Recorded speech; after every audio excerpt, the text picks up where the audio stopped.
What's up, everyone? My name is Gary Blackwood, professional poker player for Upswing Poker, and today we're going to talk about 5 things that you need to know if you're an online player before playing live poker. Now, obviously, if you're a live player that's looking to improve, you'll still get a lot of value out of this video. These are 5 concepts that you can improve in your own game. So this is not just for online players. If you're a live player who's wanting to get better, these 5 tips will help you out massively if you can improve in these spots. So let's get straight into it, talking about the 5 main differences between online and live poker and a little bit of strategy for each one. Tip number 1 is to prepare for a lot more limping pre-flop. When you play online, it's not that often someone limps into the pot. However, when you play live, it happens much more often and you must be prepared to adapt to that. Let's break it down when we're in early position compared to when we're in late position. When we're in late position, we get to isolate much wider. And the reason for that is that there are obviously less players behind. So say, for example, there have been 1 or 2 limps and we're in the cutoff or the button. Our isolating range is going to be much wider because we have less players behind to worry about, and therefore we get to isolate that little bit wider. However, when under the gun limps, under the gun +1 limps, and we're under the gun +2, we've got all these players behind that could still have a strong hand, so we don't get to isolate as wide as a result. So when we're in early position, our isolating range is tighter compared to when we're in late position. Let's say under the gun limps and we're under the gun +1. We can't isolate a hand like King 7 suited. There are 6 or 7 players behind. We can't isolate a hand like Ace 9 offsuit. There are 6 or 7 players behind. We can't isolate a hand like pocket 3s or pocket 4s. There are these players behind. However, when the cutoff limps and we're on the button, these hands, King 7 suited, Ace 9 offsuit, pocket 4s, these hands are fine to isolate because we're in late position. We're on the button in this specific example, and it's far less likely that someone's got a monster and then re-raises us and forces us out of the pot. As well as that, when you play live poker, people love to see flops. So if we're isolating too wide versus limpers when we're under the gun +2 or middle position, it's going to go call, call, call, call, call, and suddenly we're out of position versus 3 or 4 players with a marginal hand. So it's really important that we're attacking limpers, but we're not overdoing it from early position, but we're being quite aggressive with it when we're in late position. Let's talk about overlimping. This is something that never happens online or almost never happens online. However, when you play live poker, it can be a very useful tool to have in your arsenal. As mentioned, people love to see flops. Say under the gun limps and we're under the gun +1. We want to have an over limping range there that can do really well going multi-way. It's really likely we're going to go 4 or 5 ways to the flop. So let's not over limp hands like King 10 offsuit, which don't do that well. Let's over limp hands like Ace 3 suited, low pocket pairs that are not strong enough to isolate. These are the types of hands that when they make strong hands, they can make the nut flush. We can flop a set. Flopping sets in live poker is very, very profitable. So our over limping range is really quite narrow and very effective after we go to the flop. So let's overlimp these suited aces that are not strong enough to isolate, these low pocket pairs that are going to do well multi-way, but let's not overdo the overlimping range. Hands like 7-6 suited, King 10 offsuit, these types of hands, they don't perform that well multi-way. So we prefer to either isolate or fold these hands and overlimp the right type of range that can be devastating after the flop. Let's talk about completing from the small blind now. Remember, people who limp in are generally weaker players and we want to play with weaker players. So for the price of half a big blind, we want to be completing really quite wide. Anything suited, I am in there. Anything somewhat connected. A hand like 8-6 offsuit can flop a reasonable amount of straight draws. However, it's important we don't overdo it and we're not completing with hands like 8-3 offsuit or Jack Deuce offsuit. So all of our King X, most of our Queen X, anything that's somewhat connected and anything suited that's not strong enough to isolate, we're in there for the price of a small blind completing, because remember, we want to play with these weaker players. Tip number 2 is the importance of playing multi-way. When you play online, most of the flops that you go to, you're heads up. However, when you play live poker, you are 3 ways, 4 ways, 5 ways, 6 ways to the flop, and it's not rare. It's a really common occurrence. So you must master the ability to play multi-way because it's going to happen a lot more often. Let's get a little nerdy and talk about equity here. Say, for example, you're playing online and you raise your pocket aces in middle position and the button calls. Flop comes down King 7 deuce rainbow. Your pocket aces have got probably about 70 to 75% equity versus the button's range. However, Add in one more player, and naturally your equity decreases. When there are more players in the pot, your equity naturally goes down because there's only 100% of equity that can be shared among all the players. Now, say you're 4 ways, 5 ways, 6 ways, automatically, even the stronger hands like pocket aces, their equity decreases. That's on a board like King 7 Deuce Rainbow. Let's say you've got a hand like pocket aces or pocket kings, and the flop is 8 5 6 with a flush draw. Automatically your equity decreases anyway on that board, even when you're heads up. But when you add in more players, particularly players who are playing a little looser than the solver will, all of a sudden your equity drastically decreases. So it's really important that we understand the more players in the pot, suddenly our range is doing a little bit weaker, and we can't just c-bet relentlessly into all these players. We must be mindful of the fact that when there are more players in the pot, we automatically adjust our strategy by using smaller bet sizes and betting less frequently overall. Particularly on those wet connected boards, our betting frequencies decrease drastically, even with our stronger hands, because there are more players in the pot and it's that more likely that somebody has us beat. So naturally, we get more selective with our value range. On that King 7 Deuce, if I've got pocket aces and we're 4 ways, I'm happily c-betting. But on 8 5 4, 9 6 3, these types of boards which are low connected, the nuts can change very easily.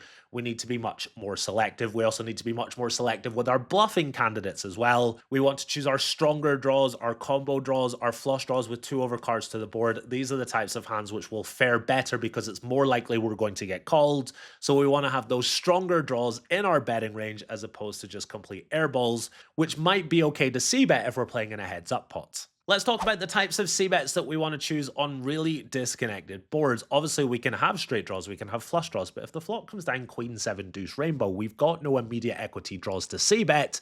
So what types of hands should we be choosing on a board like this when we're multi-way?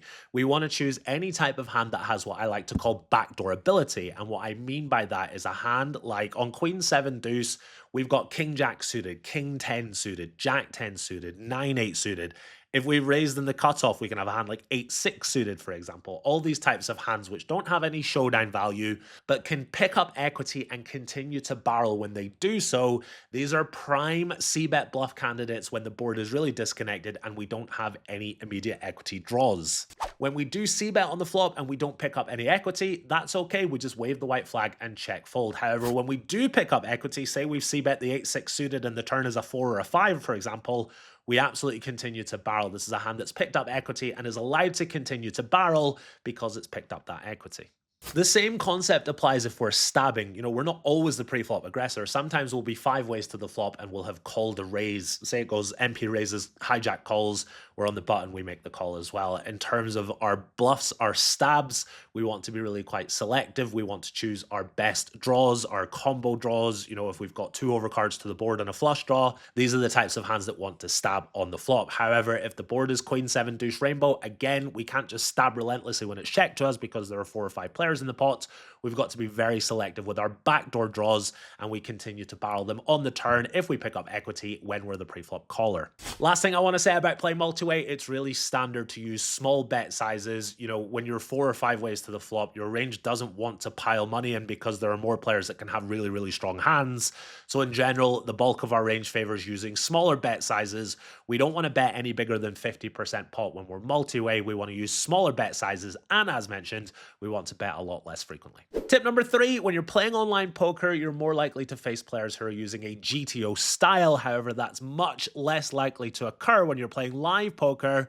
So we need to be able to spot the players who are not playing GTO, and we need to be able to adapt to the strategies that we're not really familiar with facing when we play online. Let's talk about the different ways that we can spot these players first and foremost. Really important that we're able to spot these players and mentally tag them so that we know they're not going to be playing GTO. There are a variety of things that they will be doing. For example, limping in, cold calling 3 bets, generally playing what I like to call a broken stack size of, 83 big blinds or something like that, not topping up if they lose a hand. Unconventional sizes, for example, say it's a single raise pot, it's a monotone flop, and somebody is overbetting, that is a bit of a tell that they're not a GTO player. Lastly, and most importantly, showdowns. Weaker players will showdown with hands that they shouldn't. It's important that we pay attention to showdowns so we can spot who is a weaker player and who is not a weaker player. Let's talk now about how we adjust to these players. For example, when you're playing online, somebody c-bets the flop on king 7 deuce rainbow in a single raise pot, they'll be using a small size. You'll be up against players that don't use small sizes in that spot, they'll be betting 75%. We know that when we face that small size, we get to float really wide. We must be prepared for adjusting to these larger c-bet sizes in spots that we're not overly familiar with and adjusting our range accordingly. For example, if we do face that larger c-bet on king 7 deuce, we don't float anywhere near as wide as we normally would. So in theory, we're supposed to float hands like 8-6 suited and 9-6 suited, but we respect that bigger size and we adjust accordingly. Another great example is that if we're playing against a solid online player, they're going to have non-equity barrels on the turn. Say, for example, king 7 deuce, they c-bet on the 6th turn. They're going to have a lot of non-equity barrels there that makes sense theoretically. When you're playing against a non-GTO player, obviously their turn barreling range is going to get much stronger. And again, we respect that aggression. In theory, we get to call there with second and third pairs. But if our opponent's range suddenly gets much stronger, then we happily fold these second and third pairs and our own range gets stronger. Lots of different ways that we can adjust to a non-GTO player. One last fantastic piece of advice: when you raise on the button, in theory, the big blind is supposed to 3-bet hands like queen 8 suited and king 6 suited and ace 9 offsuit. In reality, a non-GTO player is not going to do that. So we adjust our pre-flop range when we're facing aggression from these non-GTO players. Really important that we're not just playing the same style versus everyone and we're adjusting versus the non-GTO players. Tip number 4, really important: get out your comfort zone. Learn how to play deep stack poker. When you're playing online, everyone's got 100 big blinds. Sometimes they'll win a pot and they've got 120 big blinds, but for the most part, people are playing 100 big blinds. When you play live poker, however, people buy into a 2-5 game for $1,000. That's 200 big blinds right off the bat. Then if they double up, suddenly they've got $2,000, which is 400 big blinds. We need to adjust to the deeper stack depths because it is a completely different game. So put the time in, put the effort in, and study how to play deeper as opposed to just implementing your 100 big blind strategies, because it is a completely different game. Let's use Upswing Poker's tool Lucid GTO Trainer to compare the difference pre-flop for how we play 100 big blinds effective and 200 big blinds effective. So in both these scenarios, the hijack is raised, the cutoff has re-raised, and we're looking at the hijack's response versus that cutoff 3-bet. When we're 100 big blinds effective, we can see that hands like queens and ace king, very aggressive, happy to just get it in for 100 big blinds. They're going to 4-bet and then call a 5-bet. And we're a little more reserved with hands like 7s, 6s, 5s, also not pure opening hands like 6-5, 7-6, and 8-7. Let's compare now when we're 200 big blinds effective. The get it in threshold becomes much tighter. We're not 4-betting queens always or ace king always. A little more reserved with the stronger parts of our range, but look how much more often we're playing hands like queen 10 suited, all of our suited connectors, our middling pocket pairs, rarely folding now. And if we just compare that again to 100 big blinds, we see hands like queen 10 suited, 7, 6s, 5s just folding much more frequently. So when we're 200 big blinds effective, our strategy changes. We're not as aggressive with the pocket queens and the ace king, and we're not as fold happy with the queen 10 suiteds and the pocket 7s and the pocket 6s of this world. So that's one massive difference that we're seeing already. And then if you change that to 300 big blinds, 400 big blinds effective, if we were implementing our 100 big blind strategy that we use online in that spot, we'd be costing ourselves a lot of money. The strategy is clearly different, so let's go ahead and learn how to play deeper and adjust accordingly. Let's talk a little bit about post-flop adjustments. In this scenario, the button is raised, we have 3-bet from the small blind, and the button has called. This is our strategy when we're 100 big blinds effective on 7-4 deuce with 2 diamonds. As we can see, doing a decent amount of checking and not using any small bets whatsoever. The solver doesn't want to use a small bet size here when we're 100 big blinds effective. Let's look at the same board when we're 200 big blinds effective, and we'll see a big difference in our strategy. The solver is now not using any large bets and is only using the small bet size. Again, it's just down to vulnerability of a lot of our range and the thresholds for wanting to play for it all. The solver doesn't want to bomb it on the flop here with pocket aces because it doesn't want to play a 400 big blind pot on a board that can change really easily, and our one pair is going to be very vulnerable and not the best hand if all the money is going in over 3 streets. So there's another difference in our strategy here. We've gone from using big bets only when we're 100 big blinds effective to small bets only when we're 200 big blinds effective. It's really important we understand that a lot of our range is vulnerable when we're 200 big blinds deep compared to when we're 100 big blinds deep and we're much more happy to play for it all with one pair. Just think about it. How many times have you played live, 2-5, $1,500 effective? You've got pocket aces. If the money starts going in for $1,500, on a board like 7-4 deuce, your aces are going to be toast a lot of the time. So it's really important that we understand that a lot of our stronger hands pre-flop become more vulnerable after the flop. They want to do things like check a little more often. They want to throw out smaller bet sizes when they do elect to bet. And that's another big difference in the two strategies from when we're deep and when we're more shallow. Tip number 5, unbelievably important. When you play online, there's one recreational player per table, maybe 2 if you're lucky. However, when you play live, there are a lot more recreational players on the table. So it's really important that we are confident in building custom strategies and exploiting the recreational players.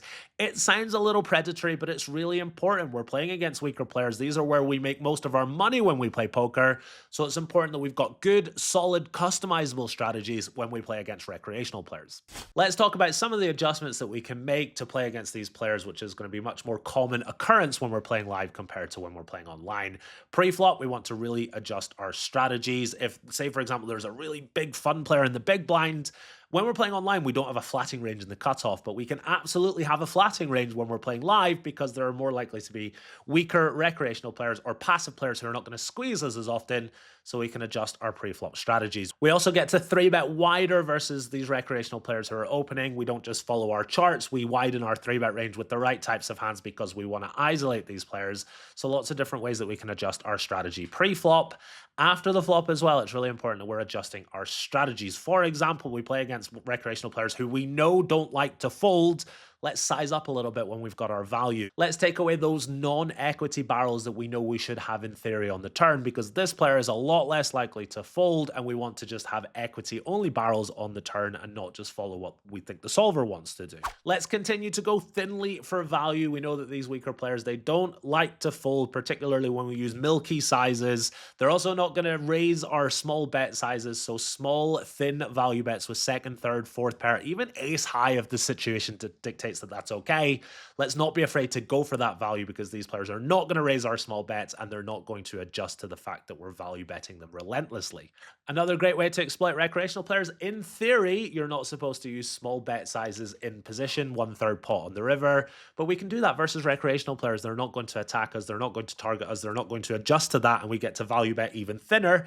So that's another great way that we can disregard the solver and exploit these recreational players. You get to just build custom strategies that don't make much sense when you're playing online because there are a lot of weaker players. There are a lot of more passive players who are not going to adjust and start exploiting you. So you must be really willing to adjust your strategies, build custom strategies, forget about playing your range sometimes, play your hand and just choose the most profitable option for this type of player that you're much more likely to face when you're playing live compared to when you're playing online. So that's going to do it for this video, guys. Let me know in the comments if you agree or disagree or anything I've missed. Let me know in the comments. I want to take this opportunity to tell you about Upswing Poker's new pre-flop Prodigy app. It has free ranges for both cash games and tournaments. The ranges are solver backed, so you always know exactly which hands you are supposed to play pre-flop. The tool is easy to use and works with any device with an internet connection. Get them now for free at the link in the description below. So that's going to do it. My name is Gary Blackwood. Thanks as always for watching, and I'll see you in the next one.